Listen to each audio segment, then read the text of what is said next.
Welcome to the Bible from 30,000 feet. We will now resume our flight through the book of Numbers. There may be some cloud cover over this area of the Bible, but we will descend to be sure you get a good view of what's below.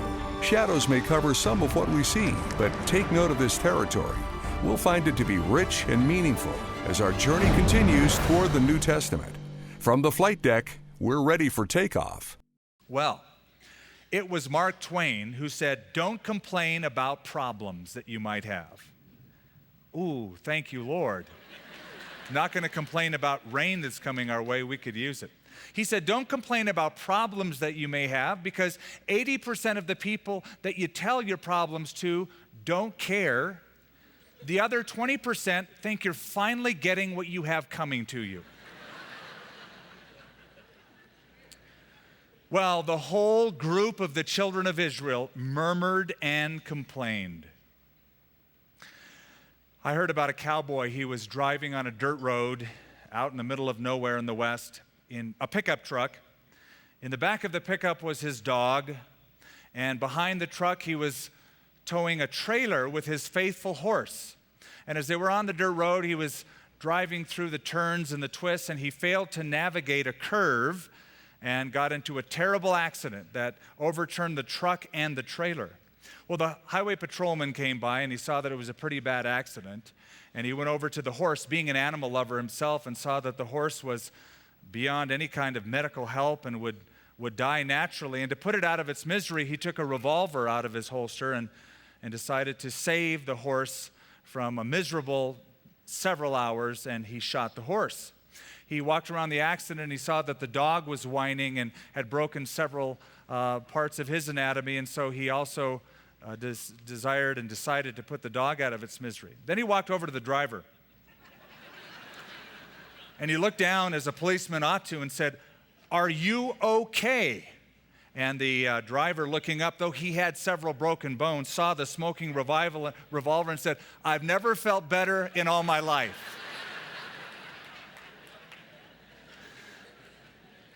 Well, we started to see a group of people who complained against Moses and the Lord. And we've been outlining this book last week and this week in this manner. The book is divided up into three parts. There is the organization of the camps of Israel. Then there is the disorganization through unbelief and disobedience. And then there is reorganization. So chapters 1 through 13 is the organization. We saw that last time. Chapters 14 through 25 is the disorganization of the children of Israel. We just barely began to touch on that last week. And then beginning in chapter 26 to the end of the book, that is chapter 36, we have the reorganization, meaning the first generation all die in the wilderness, and the new generation, their sons and daughters, are the ones that enter the land. Now, do you remember last week when the 12 had been sent out into the promised land to spy out the land? And they came back. 10 of them had a bad report. Don't go, there's giants. We're dead meat if we try to take this land. Only 2 of them, Joshua the son of Nun and Caleb the son of Jephunneh, said, God has given us the land. We're well able to take it. Well, the children of Israel listened to whom? The 10, the majority, thinking, well, the majority can't be wrong.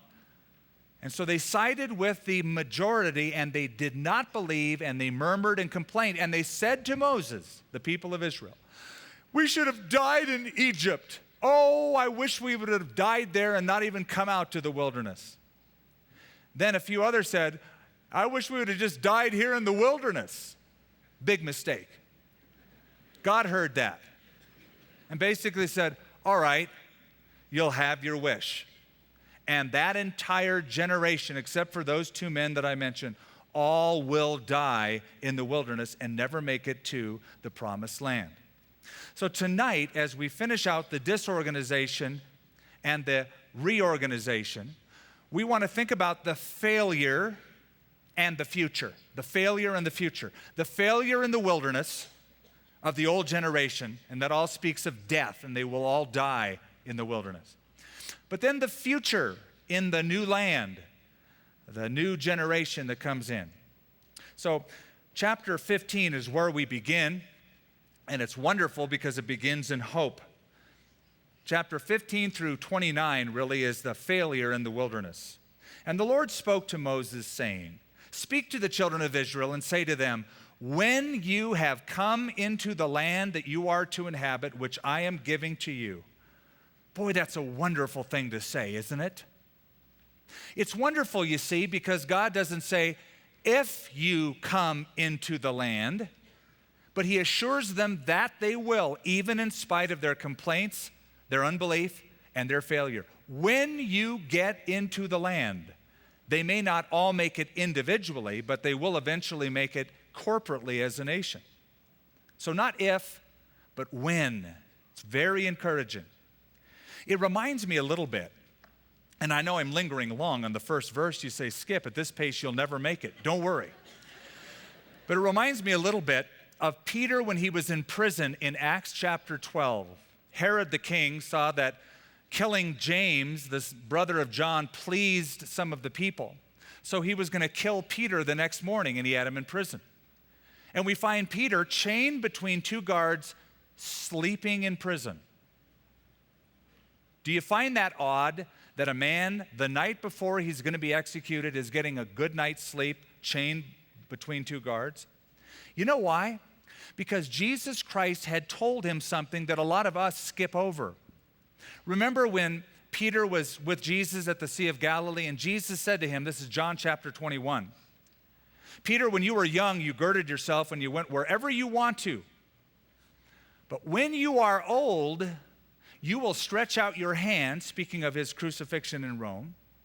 "Others will gird you and carry you where you don't want to go." Did you hear what Jesus said? When you are old. So here's Peter a few weeks later in prison, sentenced to die the next day, but he knows he's not going to die because Jesus promised him that he would grow old. So he gets a good night's sleep. So here God is saying to them, when you get into the land, stating, you'll make it. And you make, verse 3, an offering by fire to the Lord, a burnt offering or a sacrifice to fulfill a vow, or as a free will offering, or in your appointed feasts to make a sweet aroma to the Lord from the herd or the flock. Go down to verse 22 now. If you sin unintentionally and do not observe all of these commandments which the Lord has spoken to Moses, see, God is giving them provision for their sin. Verse 30, the person who does anything presumptuously, whether he is native born or a stranger, one that brings reproach on the Lord, he shall be cut off from among his people. So the way of dealing with sin is once again spoken about. Okay. Sin is certainly not a popular concept or subject in our modern era. It's regarded as outdated, medieval, and primitive. And a lot of people will say, well, you're not supposed to feel guilty. Because when you feel guilty over something you've done wrong, all it does is mar your self-esteem. Your self-worth goes down. Now, that's interesting to me because our culture will tolerate sin, no problem, but we won't tolerate the guilt that comes as a result from sin. Our culture has basically declared war on guilt. So if you go to the average psychologist or therapist, they'll say, stop blaming yourself. It's not your fault. Well, it might be your fault. And maybe that's the place to begin, to call it what it is, to ask forgiveness for it, to confess it, because the Bible says, he who conceals his sin will not prosper, but whoever confesses and forsakes them will find mercy. You know, we live in a culture that everybody's the victim. It's the victimization of the Western world. Everybody's the adult child of something. Alcoholic, workaholic, left-handed poker player, whatever. so that we can all say, I am the way I am, not because of any choice that I've done, but solely and totally it's somebody else's fault. It might be partly somebody else's fault, but there comes a point at which we must all take ownership, and the Lord knows that here. I don't know if you remember the story of Bernard Cummings. It's New York City. He went out and he mugged and beat an elderly New York man out in the streets of the city. In fleeing the scene after beating the old guy up, Bernard Cummings was shot. The result of the shot is he was paralyzed. And he sued the New York Transit Authority for $4.8 million and won. Now, what's wrong with this picture? The old guy that he beat up is still paying doctor bills. By the way, he's a cancer survivor, still paying doctor bills from the accident, and the guy who did it is a millionaire.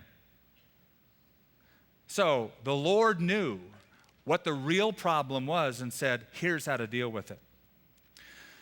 Now, the next 4 chapters form a block. 16, 17, 18, and 19 deal with the priesthood. The priesthood. Why? Because in chapter 16, there's a problem, and it will all be fixed in these chapters. So these 4 form a block. Remember, the children of Israel are complaining, and they continue to do so. There's 8 different murmurings that are recorded in the book of Numbers, 8 of them. Well, in chapter 16, there's a guy by the name of Korah who is in the ministry. And Korah is a prominent Levite. And he, along with 250 other leaders, rebel against Moses' leadership, Moses' authority. By the way, you may just want to write down in your notes this chapter and look at it later. 1 Corinthians chapter 10, because it's the corollary to the book of Numbers. Over and over again in that chapter, Paul will say, don't do what they did in the wilderness. And some of the very stories we're going to mention tonight are talked about in 1 Corinthians chapter 10. And one of them is this one. And don't complain like they in the wilderness complained. Now, they complained a lot. It sort of became their national anthem, the whine. And we have here the 5th murmuring, and by the end of the chapter, the 6th murmuring. Verse 1, now Korah, the son of Izhar, the son of Kohath, the son of Levi, with Dathan and Abiram, the sons of Eliab, and On, the son of Peleth, the sons of Reuben, took men. And they rose up before Moses with some of the children of Israel, 250 leaders of the congregation, representatives of the congregation, men of renown. They gathered together against Moses and Aaron and said to them, you take too much upon yourselves. In other words, Moses, you have way too much power for one guy. You take too much upon yourselves. For all the congregation is holy, every one of them, and the Lord is among them. So why then do you exalt yourself above the assembly of the Lord? Well, what did Moses do? He took the rebels and said, we're going to have a showdown. Verse 23. So the Lord spoke to Moses, saying, speak to the congregation, saying, get away from the tents of Korah, Dathan, and Abiram. So you know this is a setup for some big thing God's going to do. The complaining started with the mixed multitude, made its way through the crowds. Now we have a group of prominent leaders rebelling against Moses in the wilderness. I heard of a boy who called his dog, named his new puppy Uncle Joe. You say, why did he do that? Well, that's what his family asked him. Why are you calling him Uncle Joe? And the little boy said, because he reminds me so much of Uncle Joe. This puppy growls at everything and wants to fight everyone he sees. Uncle Joe. You all know an Uncle Joe. You might be an Uncle Joe. And the Bible would take this kind of behavior in the context of an assembly very seriously. You say, oh, but it's just Old Testament. We don't have to worry about that. Well, these examples are translated into the New Testament. Listen to one verse, the book of Jude, verse 11.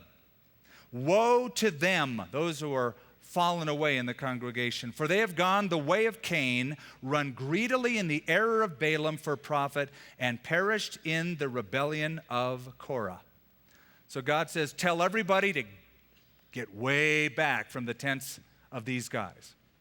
Then Moses come in, and Moses says to them, look, here's the deal. Here's the showdown. Let's have a contest. If Korah, Dathan, Abiram, and On, and all these other 250 guys, if they die of natural causes, they just get old and die, then the Lord isn't speaking through me.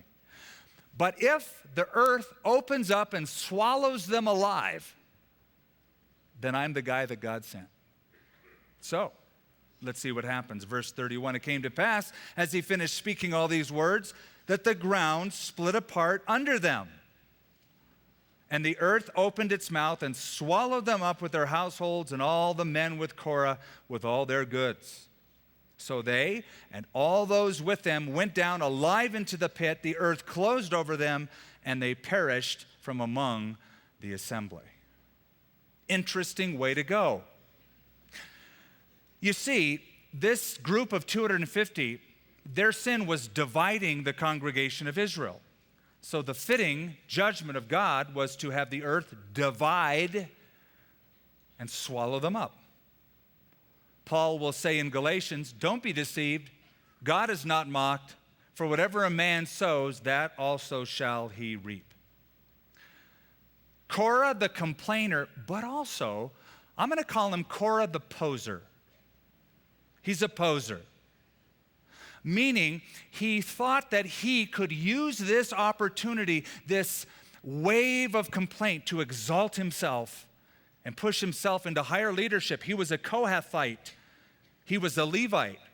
But he wanted to be in the priesthood. He wanted to perform more functions and have a role of more prominent leadership. But he really was a poser because God hadn't called him to that office. God already laid down the callings previous to this.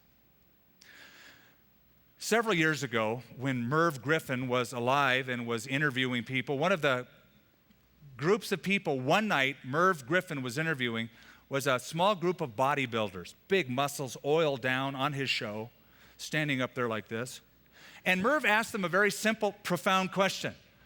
What do you do with all those muscles? Here was the answer. The guy flexed and went. You can see I have none. Wait a minute. There. And so Merv said, well, that's impressive, but let me ask you that question again. What do you do with all those well-developed muscles? Once again, the answer was a pose. 3 times he asked him, answer my question. What do you do with those well-oiled muscles? The pose. They were posers. That's all they did it for. Not to do anything great, not to find accidents and take cars off of people who were in them, just to pose. That's Korah. He was a poser. Chapter 17. The poser's dead. Chapter 17, like chapter 16, God is confirming the priesthood now through Aaron and his son. So this is what he does. God furthers the thing and says, let every one of the tribes of Israel, all 12 tribes, with the name of the father's house, put that on a stick. Take 12 sticks, and for the tribe of Levi, put the name of Aaron on a dry, dead stick. Get these 12 sticks and place them before the ark in the tabernacle. So they did that. Verse 8. Now it came to pass on the next day that Moses went into the tabernacle of witness, and behold, the rod of Aaron of the house of Levi had sprouted and put forth buds that produced blossoms and yielded ripe almonds. This is a resurrection, or a picture of it. Something dead comes to life. Aaron is validated. The priesthood is validated through Aaron and his lineage by a dead stick coming to life and being blossoming, bearing forth fruit. Now, in the Ark of the Covenant, and we have the Ark back with us tonight, as you can see, or not the Ark, but a replica of the Ark. that's been old and spray painted several times. But in the Ark of the Covenant, underneath this mercy seat, there were three things. One of them is here, the Ten Commandments, or a copy of them, the law. But inside the lid, look, it opens up. I'm not supposed to do that, right? Okay, there was a copy of the law. There was a golden pot with manna in it. And there was Aaron's rod that budded. And these three things, according to Hebrews 9, were kept in the Ark of the Covenant as a memorial throughout the generations of the children of Israel to remind them of those lessons. That God provided bread, the law that was broken, the blood that covered it, and also the fact that Aaron and his sons were called by God to be priests. Now, I just said for fun, of course, this isn't the real Ark of the Covenant. Do you know where the real Ark of the Covenant is? You don't know because nobody knows. There's a lot of guesses, and there's people who claim to know. There's even a church that claims to have it over in Ethiopia. I think there's another one in Egypt, but we don't know where it is. It hasn't been found. It would be an exciting discovery to find the Ark of the Covenant. But I got to tell you, seriously and honestly, I'm glad nobody has discovered the Ark of the Covenant. Because if somebody did, it would turn into another relic that is worshiped. I'm sure that there would be vendors outside the place where the Ark is selling little stone tablets or pieces of the original stone tablets or pieces of Aaron's rod that budded. And even if they sold 10,000 of them and they ran out, they would have the miracle of the perpetuation of Aaron's rod that budded, and they would make a lot of money off of it. So I'm glad it has never been discovered, because people have a tendency to worship such things. Chapters 18 and 19, and again, these are the four chapters that form a block, 16, 17, 18, and 19. Chapters 18 and 19, like chapter 17, confirm the priesthood.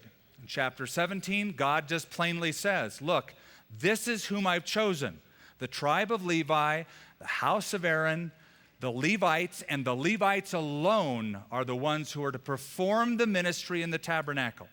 You might be a well-meaning person from the tribe of Issachar or Zebulun or Benjamin. But this is a genetic thing. As we said a few weeks ago, you have to have Levi genes in order to serve in the tabernacle. That is genetics. Okay, chapter 19. Still in that block of four about the priesthood, but chapter 19 details a strange ritual for cleansing those who have become defiled, especially by touching a dead person. Here's the ritual. They were to find a red heifer. You say, what's a red heifer? Well, a heifer is a young female cow who has never given birth. That's a heifer. A red one, that is reddish in hue, a red-colored one. You say, I don't think I've ever seen a red heifer. A red heifer is considered a biological anomaly. According to Jewish tradition, there have only been 9 red heifers from the time of Moses to the destruction of the Second Temple. The red heifer was taken, burned, the ashes collected, and then kept for generations because there'd be a lot of ashes. A few of the ashes would be put into a vessel, running water, spring water would be put into the vessel. And if somebody was defiled ceremonially, especially by touching a dead corpse, the priest would take, not you or I, the priest would take a hyssop branch, dip it in the water, and sprinkle the people, and that would cleanse them. It was a cleansing of this red heifer. It is interesting that the oral law, the Mishnah, has several sections, tractates, all about the red heifer. And if you were to go to Israel today, and some of you will when you go in April, check out the Temple Institute. Walk in there and ask them about the red heifer. And they at the Temple Institute will tell you that in the last couple of years, they have discovered two. They have discovered two that they have declared kosher because they're all about rebuilding the next temple. One has recently been declared as unfit, but there's at least one that they say is declared fit and would serve for a long time in ceremonial cleansing. So they're getting ready in the building of that temple. But what I want you to notice about this is there's overtones throughout this chapter, as well as other chapters. Here's the overtone. It's a theme that runs through the whole 5 books of Moses. Sacrifice, offering, death of a victim, blood that has to be shed in order to atone for defilement or for sin. Blood must be shed for sin to be cleansed. That concept bothers a lot of people. Keep in mind what Paul said. The preaching of the cross is foolishness to those who are perishing. Listen to one statement by a feminist theologian named Dolores Williams. Quote, "I don't think we need a theory of atonement at all. I don't think we need folks hanging on crosses and blood dripping and weird stuff like that." Theologian? What kind of theologian is that? Well, not a biblical one. Now, why would she say that? Anybody would say that because they don't realize the reality and the seriousness of inward sin. It's the only reason you'd say something that lame. If you don't realize or believe in the concept of inward sin that people have, they would make that statement. The cross is foolishness to those who are perishing. That's why people have problems with the doctrine of an eternal hell, because most people don't realize that sin could be that bad to warrant that kind of punishment. They don't understand the doctrine of sin and God's holiness. That is the problem. There was a little boy who was washing windows for his mom. In fact, he volunteered. "Mom, can I help you wash windows?" She said, "Sure." Gave him a bucket, sponge. He went outside and scrubbed hard as he could till his arms were sore. Didn't seem to clean the windows at all. He was frustrated and he said, "Mom, what am I doing wrong?" And Mom looked and said, "Why are you wasting all of your time outside? The dirt is all on the inside." What a lot of people do is try to clean the outside of their lives. I'll work on this habit, on this issue, on that problem. The real problem is on the inside. And that's why so much detail in the Bible is given for cleansing, sacrifice, and atonement. Well, that's the failure in the wilderness. Look now with me at chapters 20 and 21. This is the failure on the way to Moab. The failure on the way to Moab. Now, I got to tell you something. Between chapter 19, which I just told you about, we didn't even read any of it, and chapter 20, we believe is a gap of guess how long? 37 years. 37-year gap has transpired. Takes us into chapter 20, which is the 7th murmuring. The chapter begins with death and ends with death. Begins with the death of Miriam, Moses' sister, ends with the death of Aaron. So the bookends of this chapter are death. Verse 1. Then the children of Israel, the whole congregation, came into the wilderness of Zin in the 1st month. And the people stayed at Kadesh. And Miriam died there and was buried there. Miriam was that great lady who, when they crossed over through the Red Sea, and the Egyptians watched them. Exodus chapter 15. She's the gal with the tambourine who led the worship. But she also recently, remember last week, led a rebellion against Moses. And she represents this whole generation who's about to die in the wilderness. She dies. Now it says they were at Kadesh. That's deja vu, man. They were there 37 years ago. I think Moses was going, "Oh my goodness, deja vu. I was here almost 40 years ago with those 12 spies who I sent out." And they came back, and lo and behold, they had gone in a big circle for over 37 years wandering in the wilderness. Verse 2, there was no water for the congregation, so they gathered together against Moses and Aaron, and the people contended with Moses and spoke, saying, "If only we had died when our brethren died before the Lord." That's pretty harsh. They're thinking of Korah and the 250 that died when the earth swallowed them up. They're going, "I wish we would have died with them." I'm thinking Moses going, "I do too." "Why have you brought up the assembly of the Lord into the wilderness, that we and our animals should die here? And why have you made us come out of Egypt to bring us to this evil place?" It is not a place of grain or figs or vines or pomegranates, nor is there any water to drink. So Moses and Aaron went from the presence of the assembly to the door of the tabernacle of meeting, and they fell on their faces, and the glory of the Lord appeared to them. 37 years ago, they were there. They wandered, and they came back to the entrance of the promised land. It will be a total of 40 years that they will wander. How many days did the 12 spies examine the land? 40 days. So you might look at it this way. The 40-year sentence was 1 year for every day that they had spied out the land and brought back a bad report. Deuteronomy chapter 1 will tell us it's only an 11-day trip from Kadesh to the promised land, or from Mount Hor to Kadesh. 37 years later, after the first wanderings, they're there again. Verse 7, the Lord spoke to Moses, saying, take the rod, you and Aaron, and beat up the congregation. No, and gather the congregation together. Sorry. No, notice this. Speak to the rock before their eyes, and it will yield water.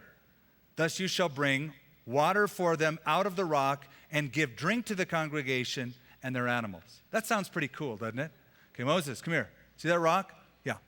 Go talk to it. Okay. Hey, rock. That's what he was supposed to do. Hey, any of you remember, well, you'd have to be pretty old to remember this. Remember in 1975, the pet rocks that came out? Okay, here's what's sad. I had one. And I talked to it. I didn't have a pet, and I thought, these are pretty easy to maintain. I come home, and there was the rock smiling at me on my desk. I think I gave it a name, and I talked to it. Then I realized this is lame, but then I read this scripture, and Moses was told to talk to the rock. So Moses took the rod from before the Lord as he commanded him, and Moses and Aaron gathered the assembly together before the rock, and he said to them, now wait a minute, Moses, don't talk to them, talk to it, talk to the rock. So he gets them all together, and he says something to them, so you know it's a problem. Hear now, you rebels, must we bring water for you out of this rock? And Moses lifted his hands, and he struck the rock twice with his rod, and water came out abundantly, and the congregation and their animals drank. Then the Lord spoke to Moses and Aaron, because you did not believe me to hallow me in the eyes of the children of Israel, therefore you shall not bring this assembly into the land which I have given to them. This was the water of Meribah, means quarrel, strife, or contention, because the children of Israel contended with the Lord, and he was hallowed among them. Think all the way back to Exodus chapter 17. In the wilderness, not of Zin, but the wilderness of Sin, and they encamped at Rephidim. And there God said to Moses, take your rod and strike the rock. It's the only time God told him to do it. Now he says, don't hit the rock, don't hit them, just talk to the rock, and it'll bring forth water. Instead, he talks to them and beats the rock. And God says, you're not going into the promised land. And I know some of you are thinking, that's not fair. I mean, think about poor Moses. 40 years he was being trained for leadership in Egypt, 40 more years in the backside of the Midianite desert, and then almost 40 years, altogether 40 years, of listening to their complaints. Give the guy a break. This is unfair. God didn't let him go in. Why? Number one, plainly, simply, he disobeyed God. He let his emotions get out of control, which led to disobedience. Any emotion that you let get out of control can lead you to disobedience. He just disobeyed. Number two, he failed to represent God correctly. Moses was a representative of God. If you're a representative of the Lord, you need to represent him correctly. God wasn't mad at that point with him, but the way Moses represented God would indicate to the people, man, God's really mad right now. Number three, Moses exalted himself in this situation. Notice what he says. Must we bring water from the rock? Oh, who's we? You have no power to bring water out of a rock, Mo. Right? It's a miracle. Only God can do that. Must we? You get out of here. He exalted himself, took too much on himself in this story. And number 4, I'm going to add this because I have a New Testament perspective. He dishonored Christ. Say, what do you mean he dishonored Christ? Well, again, 1 Corinthians chapter 10, verse 4, it says, and they all drank from the same spiritual drink from the rock, and the rock that followed them was Christ. Now, he's speaking idiomatically. It's not like a rock was following them, different places. The idea is that idiomatically speaking, analogously speaking, parabolically speaking, the rock was Christ. If Moses would have obeyed God, he would have given a beautiful model of the first and second comings of Christ. At the first coming, Jesus was struck, and out of his death flowed life. The second coming, you don't have to strike him twice. He's going to come again. Now you have a relationship with him. You speak to him. You have fellowship with him. If he would have just spoken after the first smiting years before, it would be a beautiful picture of the rock that followed them, who was Christ, in the first and second coming. So that's why I say he dishonored Christ. Verse 29, go down to there. This is now the end of the chapter. When all the congregation saw that Aaron was dead, so Miriam dies at the beginning, Aaron at the end of the chapter, all the house of Israel mourned for Aaron for 30 days. Grief is normal, and there is such a thing as good grief. Just like there's bad grief. Bad grief is when you stuff it all in, refuse to cry because you're a man. I'll get over it, leave me alone, I won't deal with it.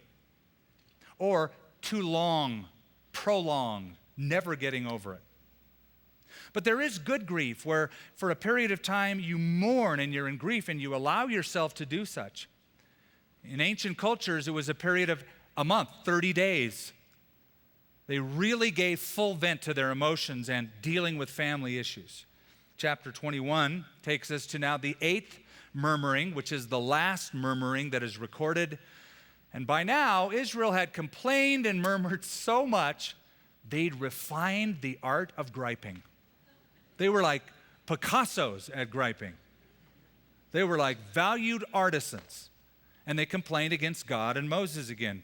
Chapter 21, verse 5. The people spoke against God and Moses. Why have you brought us up out of Egypt to die in the wilderness? For there is no food and no water, and our soul loathes this worthless bread. What worthless bread is that? Yeah, that's the Krispy Kreme donuts. They got sick of it. So the Lord sent fiery serpents among the people, and they bit the people, and many of the people of Israel died. Don't complain against donuts ever again. I'm just kidding. Therefore the people came to Moses and said, we have sinned, for we have spoken against the Lord and against you. Pray to the Lord that he take away the serpents from us. So Moses prayed for the people. Boy, they got spiritual really quick, didn't they? Here they're complaining and grumbling against the food and against God and against Moses. And then snakes bite them and they die and they go, pray, we got to pray. We have to have a prayer meeting. Nothing like a little affliction to get people on their knees. And I don't believe God is cruel. I don't believe God is masochistic. But sometimes I just wonder if I can't hear, even in my own life, when I haven't been seeking the Lord and all of a sudden a period of affliction hits and I'm on my knees, if God's whispering saying, great to hear from you. It's been a while. David even said, before I was afflicted, I went astray. But now I seek the Lord. So now they're praying. And why does he do this? Why does God send this? It's going to sound weird to some, because he loved them. You remember when you used to spank your kids, or still do? And they said to you, you don't love me. Was that true?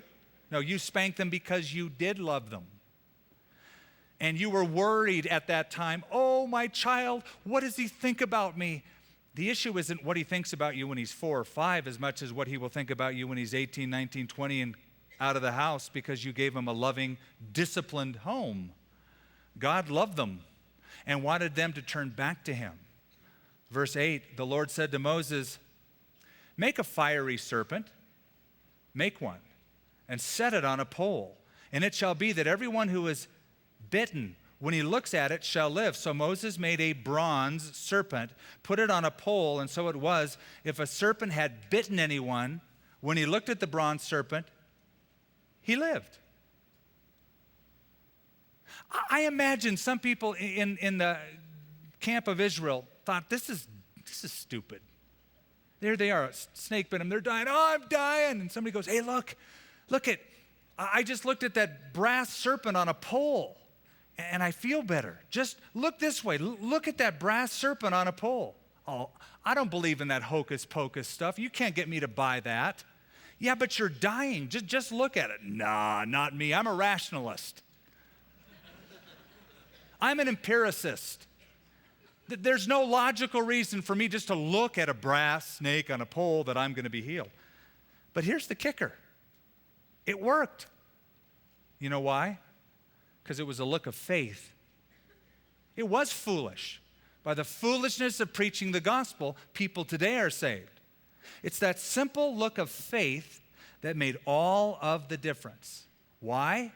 Well, Jesus will explain it to Nicodemus in John chapter 3, that illustrates his crucifixion.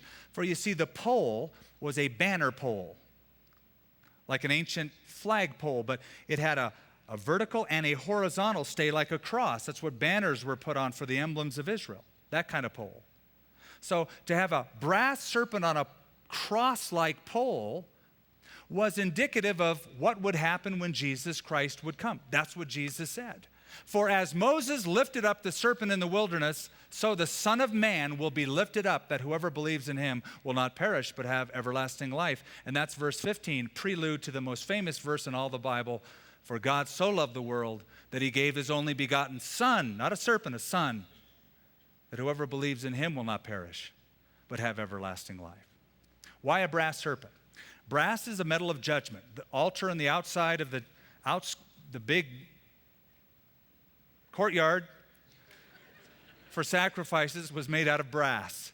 That's where sin was judged. The serpent was an emblem or symbol of Satan, Genesis chapter 3. It was then a symbol of sin being judged on a cross. It's a symbol of 2 Corinthians 5:21. God made him who knew no sin to become sin for us, that we might become the righteousness of God in him. Look by faith and you'll be saved. Well, just a heads up, wait a few weeks. Wait till we get to 2 Kings. Wait till you see what Hezekiah does, because they're going to save this brass pole with the serpent for generations. By the time King Hezekiah is there in 2 Kings, they will have been burning incense to this sacred icon, like they would if they found the ark. And King Hezekiah broke it into pieces because people called it Nehushtan and they burned incense to it. Chapters 22 through 25 lead us to a very weird guy, bizarre. His name is Balaam. He's an enigma. He's a puzzle, a puzzlement. He's an enigma, first of all. There's more written about Balaam than about the Virgin Mary in the Bible. There's more in the Bible written about Balaam than any of the apostles. His name is mentioned 59 times in Scripture. And he shows up here for several chapters. I'm going to sum some of them up. Verse 1 of chapter 22, the children of Israel moved and camped in the plains of Moab on the side of the Jordan across from Jericho. Now Balak, the son of Zippor, here's the king now, saw all that Israel had done to the Amorites. And Moab was exceedingly afraid of the people because they were many, and Moab was sick with dread because of the children of Israel. So a king named Balak hires Balaam to do something. Verse 5. He sent messengers to Balaam, the son of Beor, at Pethor, that's down by the Euphrates, which is near the river, in the land of the sons of his people, to call him, saying, look, a people has come from Egypt. See, they cover the face of the earth. There's about 3 million of them. And they're settling next to me. Therefore, please come at once and curse this people for me, for they're too mighty for me. Perhaps I shall be able to defeat them and drive them out of the land, for I know that he whom you bless is blessed, and he whom you curse is cursed. Boy, was Balak wrong. There's only one person that can fit a description of, and that's God. Whoever God blesses is blessed. Whoever God curses is cursed. God said, I'll bless those who bless you to Israel, and I'll curse those who curse you.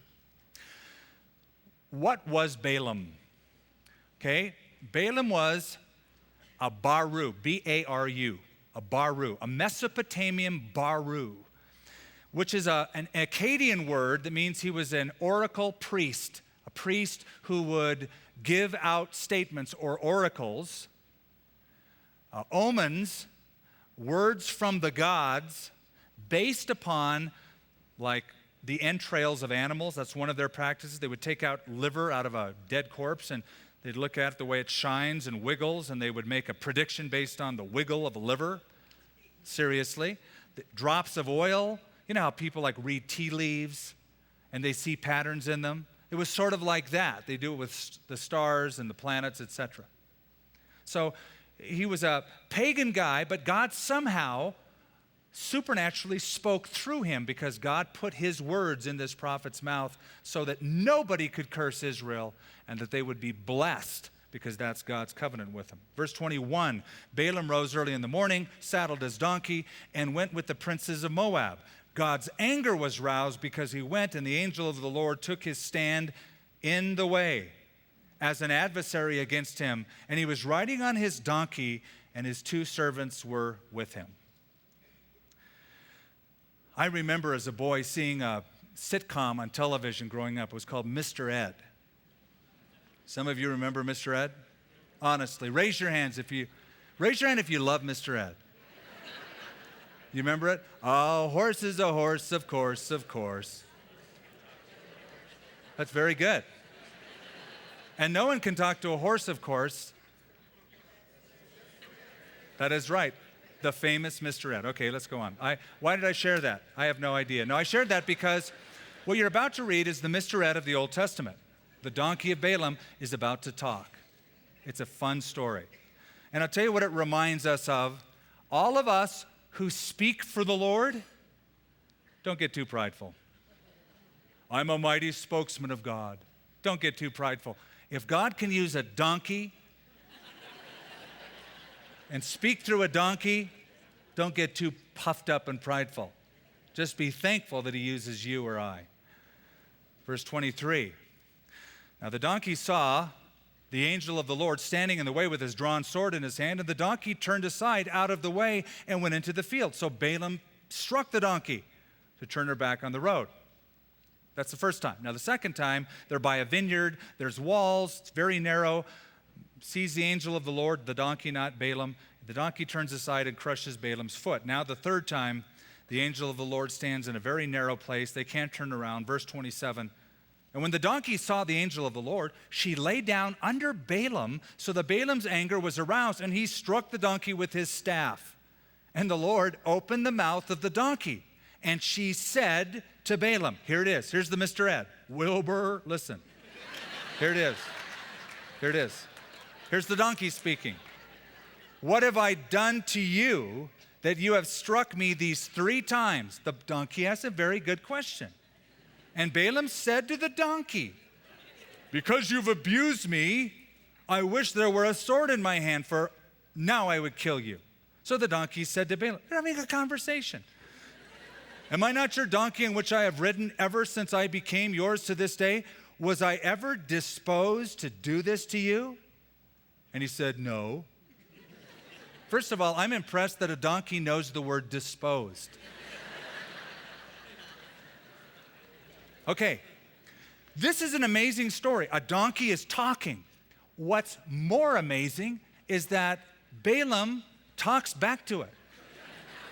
He didn't stop and go, wait a minute, donkeys can't talk. Are you Mr. Ed? He didn't do any of that. He has a conversation with him. You know what's even more amazing? We talk to our pets all the time, and they can't talk back to us. Now, I just wanted to throw that in. Look at chapter 22, verse 41. So it was the next day that Balak took Balaam and brought him up. So the end of the story is the donkey takes him finally to King Balak. Balak took Balaam and brought him up to the high places of Baal, and from there he might observe the extent of the people. The story goes like this. A few different lookout points, the king takes Balaam to look at the children of Israel, pronounce a curse on them. In each of the three occasions, there's beautiful prophecies that God puts in his mouth to bless the children of Israel. So, as he looked down from whatever mountaintop and he saw the camp of Israel, remember what it would look like to him. With all the camps of Israel laid out around the tabernacle, the form of a cross. God had made a covenant with these people. Chapter 23, verse 8. How shall I curse whom God has not cursed? How shall I denounce whom the Lord has not denounced? Chapter 24, verse 5. This whole story continues through this chapter. Here's part of the prophecy. How lovely are your tents, O Jacob, your dwellings, O Israel. Like the valleys that stretch out, like gardens by the riverside, like aloes planted by the Lord, like cedars beside the waters. But watch this, chapter 25, verse 1. Now Israel remained in the acacia grove, and the people began to commit harlotry with the women of Moab. They invited the people to the sacrifices of their gods, and the people ate and bowed down to their gods. So Israel was joined to Baal, false pagan god of Peor, worshipped there, Baal of Peor, and the anger of the Lord was roused against Israel. It's not until we get to chapter 31, around verse 16, that Moses will tell us what happened. Balaam did not curse the people of Israel, but secretly brought Balak aside and said, look, buddy boy, I can't curse whom God has blessed. But we don't have to curse them. Their God will curse them. Because you see, their God is such a jealous God, he doesn't like idolatry. So if you can get your pretty little ladies to walk through their camp and get these men to have a little affair with them, then they'll bring out their little gods during this little escapade, thus idol worship. Because of that idolatry, God himself will have to judge them. So that was the counsel of Balaam to them. In chapters 26 through 36, we now have the third and final division. Remember, organization, disorganization. This is now reorganization. This is a new generation, and they're preparing to enter into the promised land.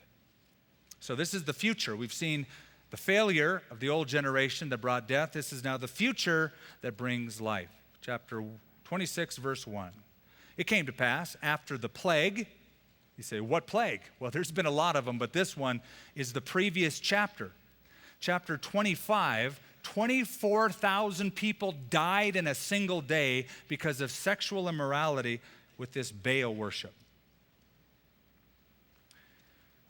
It came to pass after the plague that the Lord spoke to Moses and Eleazar, the son of Aaron, the priest, saying, take a census of all the congregation of the children of Israel from 20 years old and above by their fathers' houses, all who are able to go to war in Israel.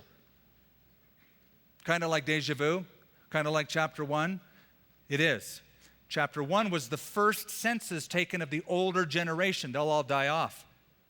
603,550 fighting men above 20 years of age.